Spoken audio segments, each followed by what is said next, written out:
Welcome to our Cisco Excess webinar, and thank you for joining us. I'm your moderator, Rob Rowe, Vice President of Technology Services here at Vista IT Group.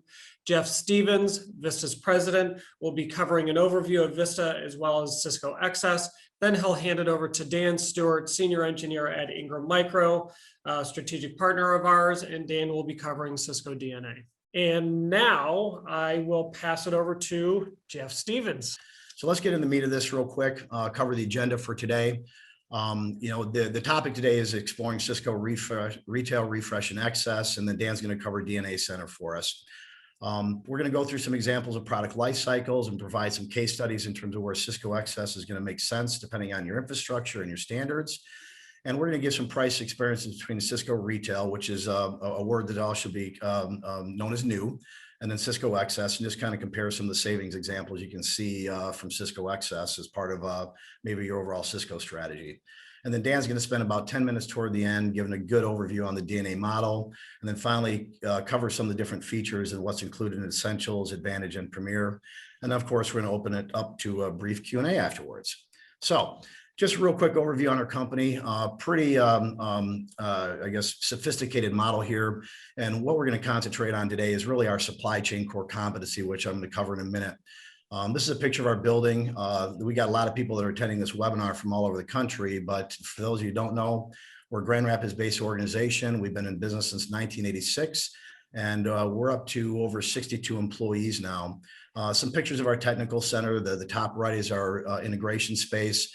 What you don't see behind that is a space that's almost equally as large just to handle some of our capacity issues and some of the volume requirements that we're asked for our customers to basically fulfill. And of course, on the bottom is a picture of our warehouse that represents both Cisco Excess product inventory, Dell and HP as well. And of course, we couldn't get the slide in there without putting a picture of our company van, which we recently updated and modernized to look like the A-Team. So if you're a fan of the 80s, hopefully you appreciate what we've done there. Here is a quick picture of our organization, up to 62 employees. And what I'm really most proud of is the tenure of this organization. This organization, the people on here represent over 400 years of combined technology experience. And more importantly, that's working for one company, and that's with Vista. So one thing I'm really proud of. Next, just kind of cover our core competencies, and to simplify what that means, this really is what this company is good at. Like I mentioned, we've been in business since 1986, and we were born essentially in the data center. So we have a very vibrant infrastructure practice. But today, what I'm going to focus in on is our supply chain core competency and talk specifically about Cisco Excess, because it's a very unique relationship. It's a very unique program, and it's one that not a lot of customers from a Cisco perspective are even aware about or even know that it even exists. One thing to focus on while we're going to be talking about a certified pre-owned and an aftermarket program with Cisco Excess, one thing I did want to set the stage on is our organization is very much a value-added reseller.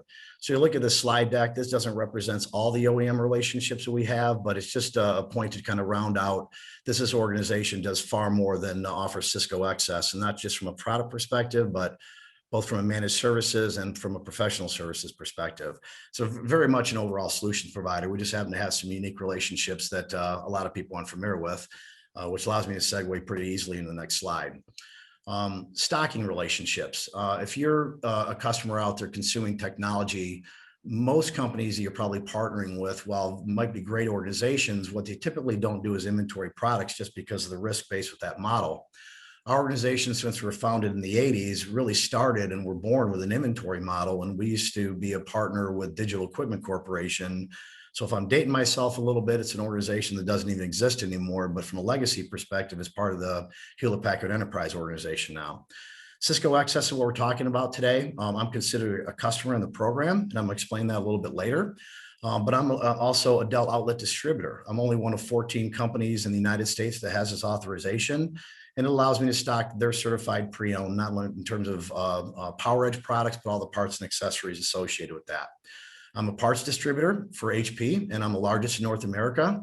And I'm obligated between all these relationships to maintain certain stock positions so we can provide immediate order fulfillment attributes for our customers. And that's important more so today, just because of some of the commodity and supply chain issues that we've been experiencing and shortages, literally, not just from a technology perspective right now, but in pretty much most of the commodity markets. Finally, just to kind of bring some validation to our organization, these are some awards that we've recently won. Not easy to be recognized, not easy to obtain, but CIO in the past 2 years, CIO Review rather, has awarded us the most promising data center solutions provider and also one of the most promising supply chain providers of 2021. And most recently, we've been recognized as one of the 30 most innovative companies by CIO Bulletin. So just a little background and depth in terms of this organization. Now, let me get in the meat of why you guys are here. So let's talk a little bit about Cisco products and how they're purchased. And I tried to simplify the slide, and I'm going to spend a couple minutes on it. So hopefully I can articulate, I guess, Cisco's go-to-market and understand these different attributes, so to speak. So if you look at the top left, Cisco channel is really the engagement mechanism that most Cisco customers are familiar with. And Cisco retail is basically another word for new, and also Cisco refresh. So from a channel perspective, brand new products and Cisco refresh are typically sourced and filled through what is known as the channel. And the channel is the Cisco distributor. An example of that is Dan Stewart here that's representing us today from an Ingram Micro perspective. They're an authorized Cisco distributor, and they support hundreds, if not thousands, of Cisco partners across the country in terms of their Cisco go-to-market and their practice. So how products are typically filled from a retail or refresh perspective is you as the end customer will work with your Cisco partner on a bill of material. They'll work with a distributor to validate it, come up with pricing depending on the size that you might be of a customer or the large opportunity. And from there, you ultimately go into the fulfillment mechanism. Depending on your budget, depending on availability of products, refresh is Cisco's certified, approved, remanufactured program to round out customer requirements from a bill of material from an infrastructure perspective. Now, one thing to point out, moving over to the right side of the slide, is Cisco Capital, and that's where my relationship lives. Cisco Capital is obviously the financing arm for Cisco, and their job is to help finance the consumption and purchase of Cisco products by their customers and their end users. Cisco Capital, just because of the size of their portfolio and the return attributes of off-lease equipment, they work with select manufacturers and they remanufacture essentially all those goods that come back from their leasing customers. And that's where refresh comes from. And I'm going to get into some timetables that kind of explain how quickly this product becomes available in the certified pre-owned market.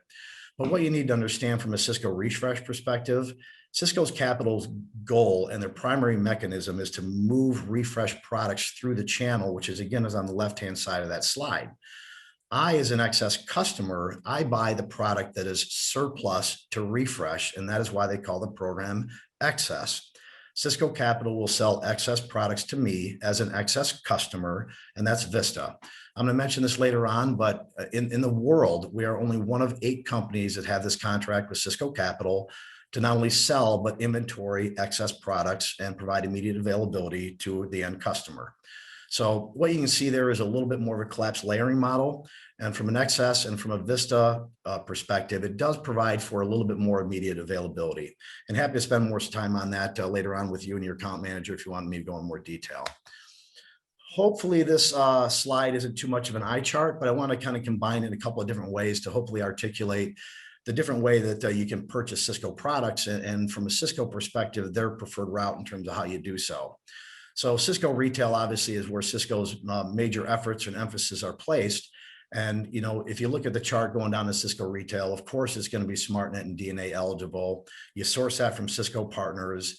As a Cisco partner, they do not sell excess. That is limited to me as an excess customers and the other 7 companies that are in the program. It's going to come with a valid iOS, but inventory is typically handled by the distributor or the manufacturer direct, depending on the relationship you have with Cisco and how much you buy from them. Refresh, as I've mentioned, is a channel play. That is where it goes through distribution. And if you look at the check boxes there, it maps exactly into retail in terms of the attributes and some of the things you can expect from getting that product. Moving over to excess, that's where I live. Remember, Cisco Excess is product that is surplus to refresh. You're going to find a lot of similar check boxes as it relates to the refresh with a couple of important nuances. First of all, SmartNet and DNA eligible as part of the program. That's one of the unique things about this, is it eligible for day one. Excess is a product that is not sold through Cisco partners. That is the refresh play. Me as an excess customer, of course, I sell Cisco Excess. Cisco Excess has the same valid iOS attributes as retail and refresh. And again, one of the powerful components of Excess as a customer of Cisco Capital, I get to have on-hand inventory, which averages around $2 million of available inventory. As we know, not just from a Cisco perspective, every manufacturer has had challenges meeting customer delivery expectations just because of the COVID-related issues and some of the supply chain issues that are still going on around the globe. And then Cisco's least preferred route is, of course, used. Amazon, eBay is an example where you see a lot of those products. But as you may know, depending on your experience, depending on your purchasing model, there is no guarantee that you're going to get SmartNet or DNA eligibility. You cannot buy used product from a Cisco partner by contract. They are not allowed to do so. As an excess customer, I do sell used Cisco because I've got some consignment relationship and some off-lease relationships where the product comes back to me and I do sell it. But that's a contractual limitation that Cisco Excess does not place on me. And again, from a Cisco Excess and a used Cisco perspective, not just myself, but the other 8 customers or 7 customers in the program typically will carry inventory as well.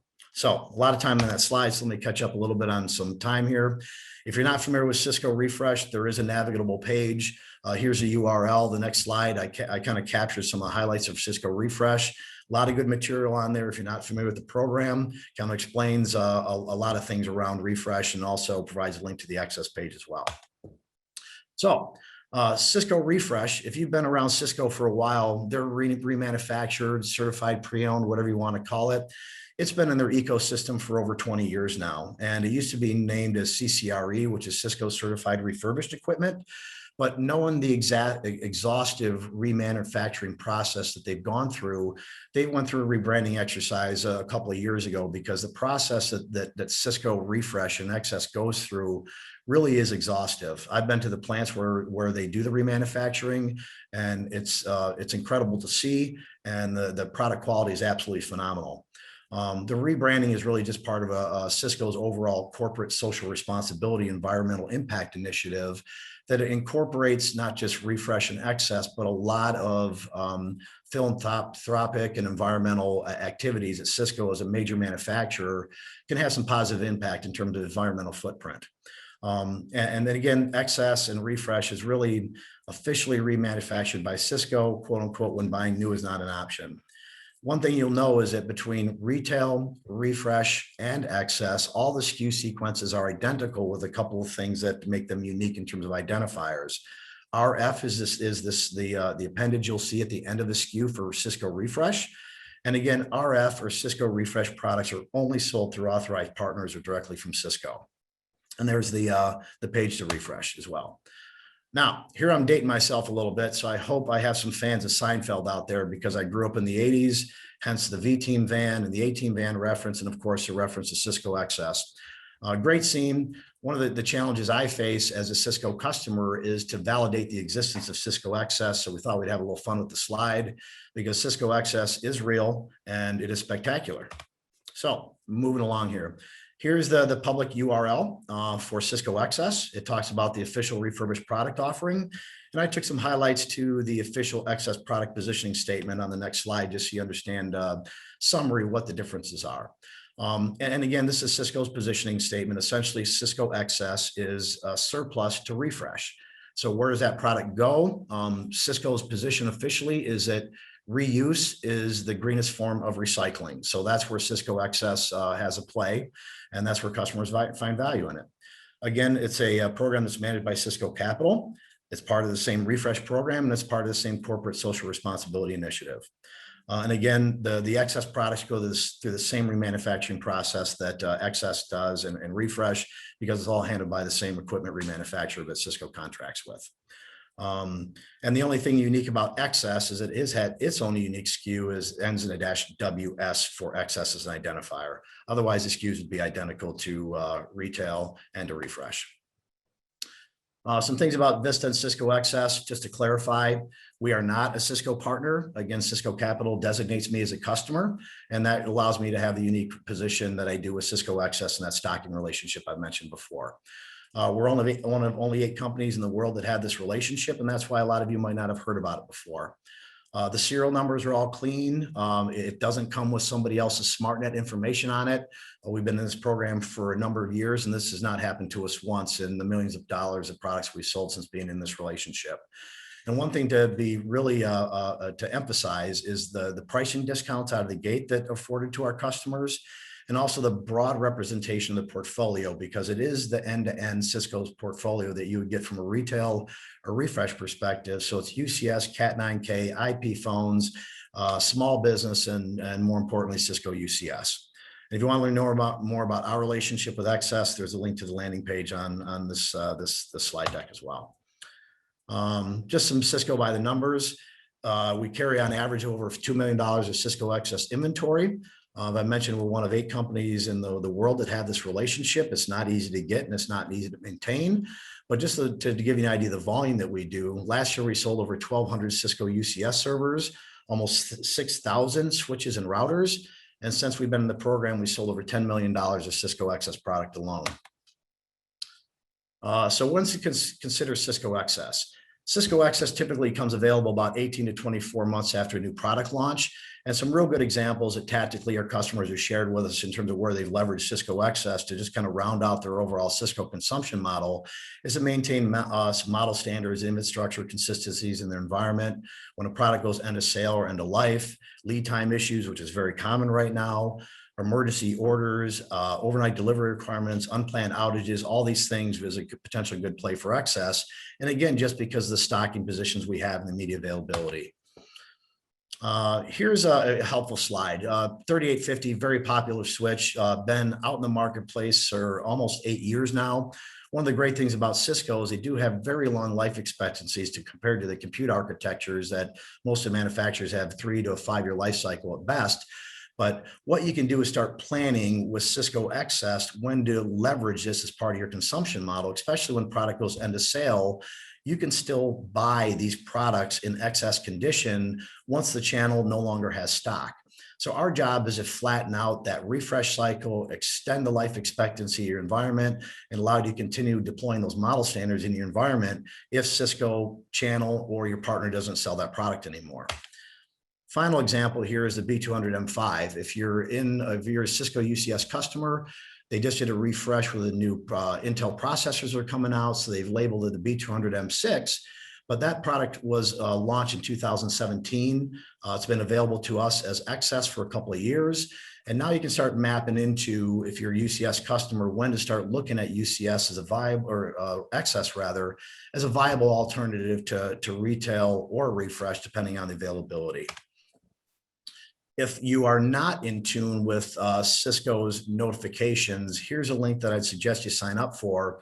A lot of people in our organization participate in this because it allows us to get in front of end of support and end of life announcements. So I'd suggest you sign up for this. You can filter it. You can customize your subscriptions based off of products you actually run in your environment. And it's pretty intuitive in terms of alerting you well in advance when it is you should start planning for end of life announcements, end of sale, or end of support, depending on what you got in your environment. Last 2 slides, and I'm going to turn it over to Dan. Here's a couple of examples of Cisco Excess products that we've got in inventory right now. And the point we put the slide together for is just to show you the savings you could potentially experience by buying Cisco Excess. But also the breadth of the portfolio that's available. So we started with the Cisco UCS, and you can see we moved all the way around down to APs. All this product is Cisco Excess. It's the entire portfolio, and this product for the most part is in stock in our organization right now. Last slide that we're very excited to announce is Cisco has made Cat9K available to us as an Excess customer.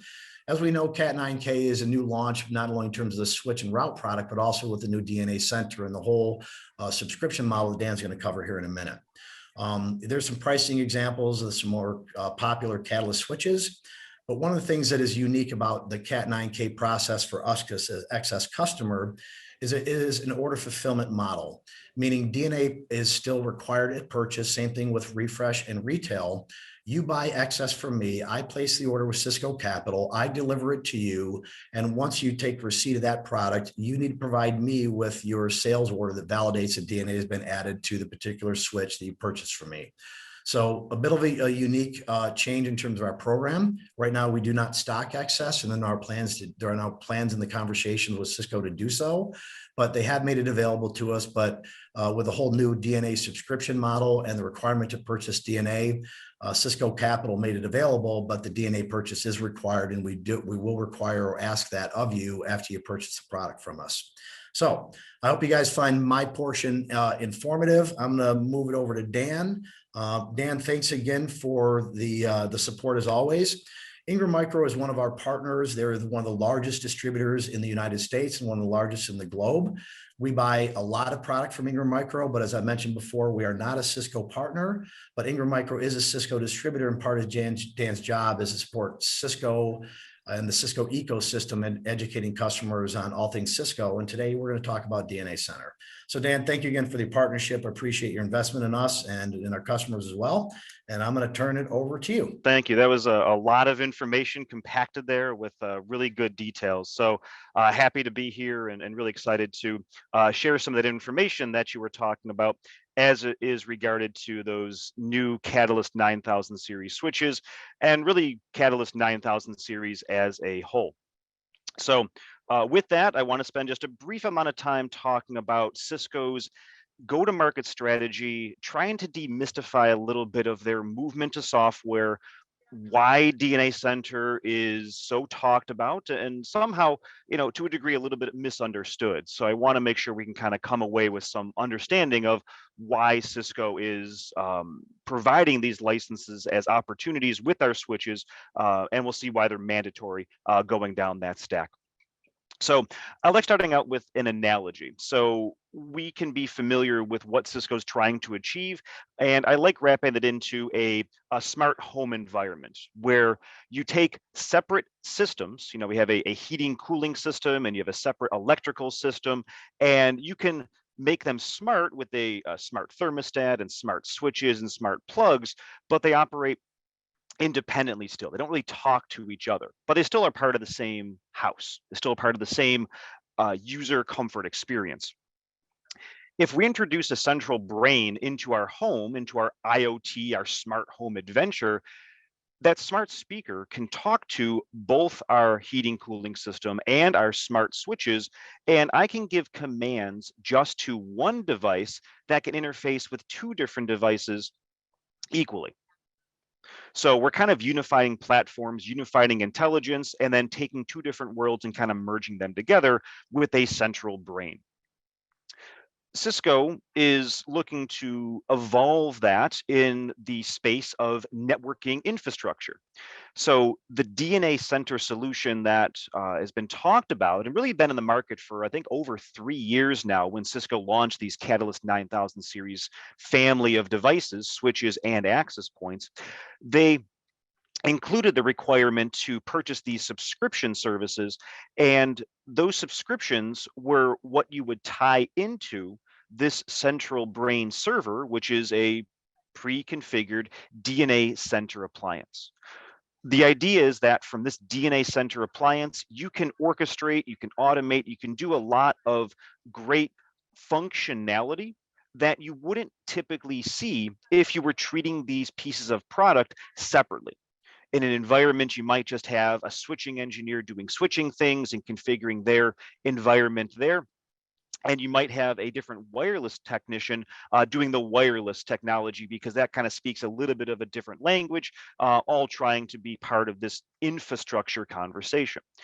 So the idea is to put this brain in between these two platforms and gain insights, allow your environment to be eligible to start doing things like automation, and allowing the hardware to start working on your behalf and not having to be as manually intrusive into making either day-to-day changes or wide sweeping environmental changes across not just one site, but all of the sites that are communicating through this one location. So DNA Center is a server appliance. It is a platform that leverages the subscription services that you are required to purchase with your Cisco Catalyst 9000 switches, access points, and now the router family is part of this conversation as well. So to that end, do I need a DNA license? I've bought Cisco in the past and they never required this, and I could just go on my merry way with just what the hardware allowed me to purchase. And The way Cisco is migrating and moving in the next business shift model is a subscription is going to be part of their software strategy. So if you're buying into these new technologies to gain the best next generation hardware, the leveraging of Cisco's acquisitions and innovations with software, to do that, the subscription model is where Cisco is going to be standardized. Just like you subscribe to your Netflix service or Spotify service, you don't own the videos or the music, you're just subscribing into it. The same idea kind of happens here, where I want to subscribe into these features, this rich interface functionality. And to do that, we want to continue that trend to gain more and more innovations that's going to come out post hardware launch, post hardware platform. Software is the gateway to make usage of those environments. So when buying a Catalyst 9000, you have to buy a DNA subscription. That DNA subscription can live beyond that piece of hardware. But if for some reason that in your journey with DNA, you said, hey, that minimum 3-year purchase, I didn't take advantage of it, didn't see the value of it, and I don't want to renew it, you can opt out. And your switch will still continue to run. It can still keep the base hardware functionality that a switch or access point is allowed to do, but all the additional innovation, feature functionality, and software innovation, you're going to be missing out on. And that's kind of the strategy of Cisco going forward. So why a subscription might matter? Again, access to ongoing innovation. You're up to date with security, which is paramount in our landscape going forward, that you want to keep the most latest and greatest security functionalities applied to, well, where your users connect to the environment, which is the access points for wireless and the switches for wired. You want to make sure that they're secured and compliant with everything they need from there. As you move up that stack, you can make sure that you add that innovation, you can understand what that consumption buying power is going to be, and that portability of the number of devices you have to different sites, locations, or environments. You can take advantage with license portability with those subscriptions. So what licenses are out there?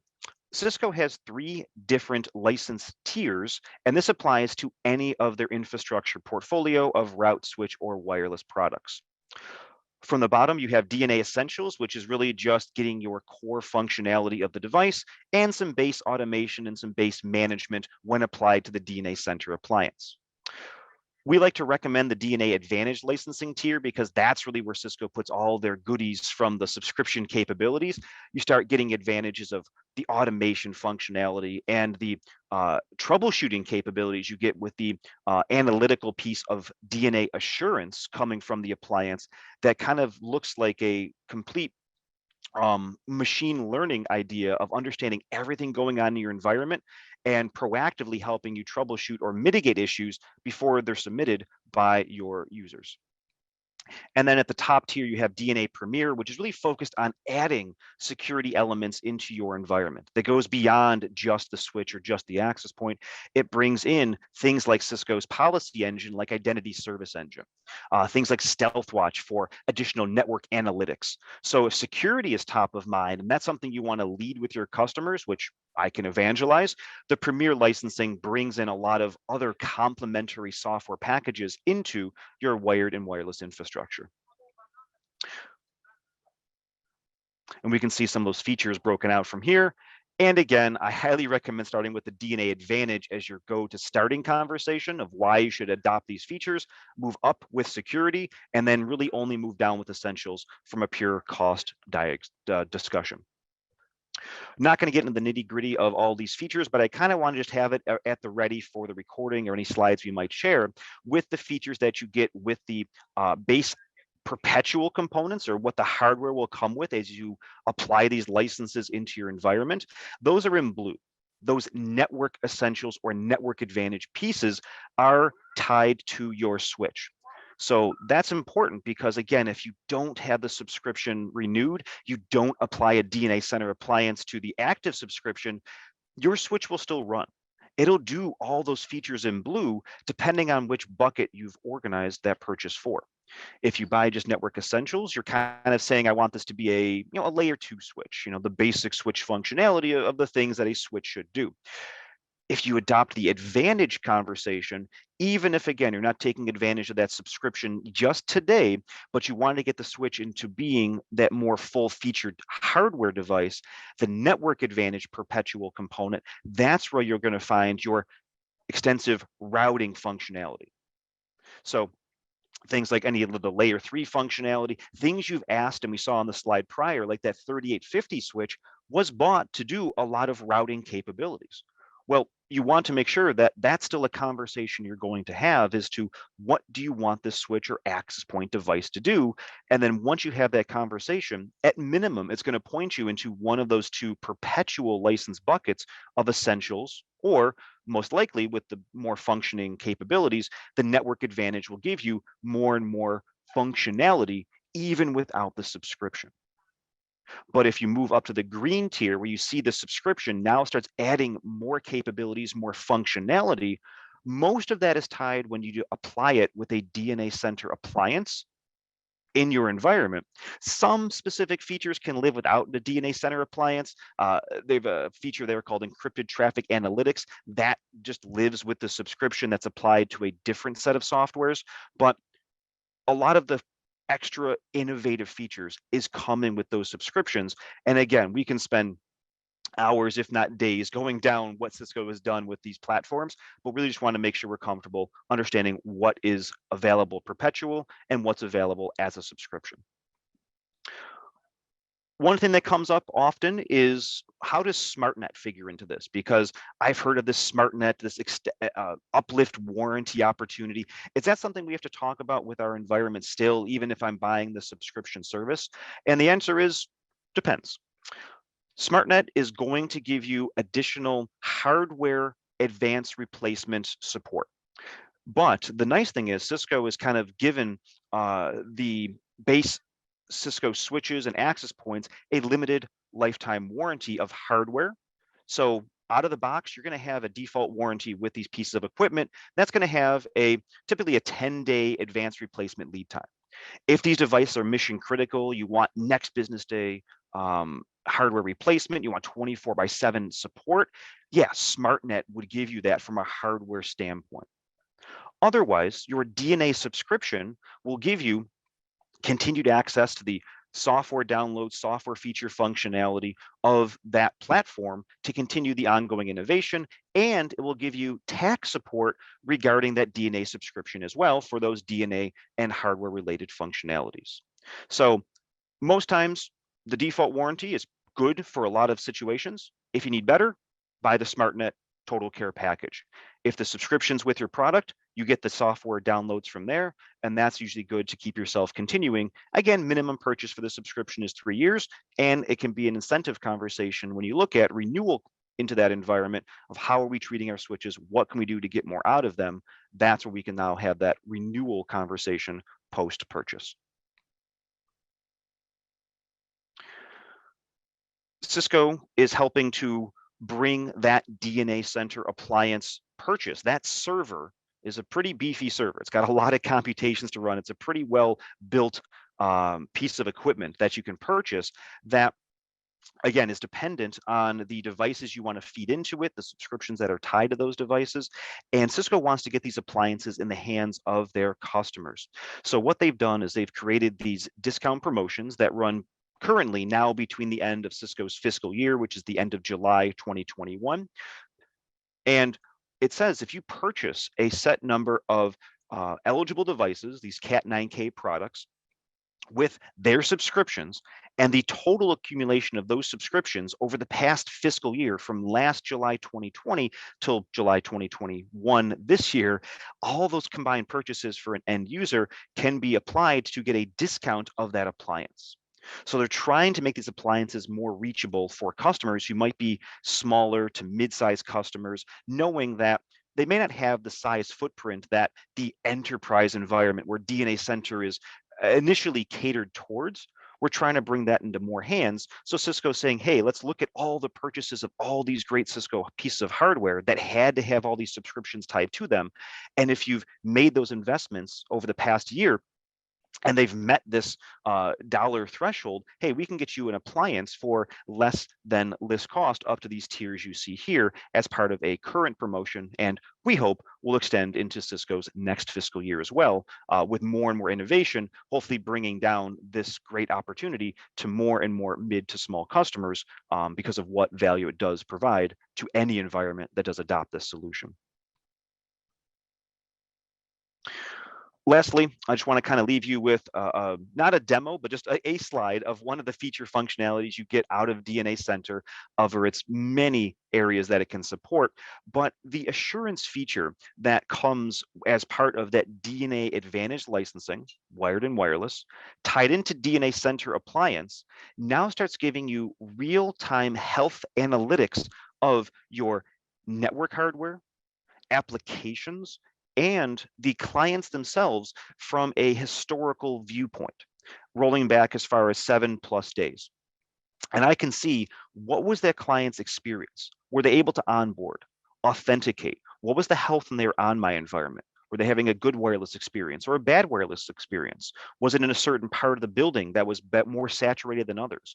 And we can see that information, make determinations about that, and proactively change how our environment's going to operate before someone says in the hallway, as you're talking to them, hey, the wireless is pretty bad yesterday, and I might send a ticket in, or I just want to complain in the coffee room or something. You don't want to have that experience. And with seeing, that data, all the information that's being fed in from all your devices and all your sites and all your clients, we can interpret that with easy to use dashboards like you see here to make proactive changes to ensure that really everything we do from a network infrastructure is to create a great end user experience. If they're not able to access their applications, they're not able to onboard into our environments, they want to make sure that the infrastructure is as invisible as possible. And us as engineers want to make sure that it's running as fluidly as possible. And tools like DNA Center allow us to do that, and putting machine learning, automation, artificial intelligence to work for us, and not having to rely on our years of industry experience and just continuing with the world of command line and hoping I can unify these systems together on my own accord. I have systems that can help me do that and really elevate how I want to go to market and achieve those business outcomes. Thanks for the great overview on Cisco DNA Center, Dan. That completes the presentation content we have today. We'll send out a recording of the webinar to all attendees, and we will also post it on social media.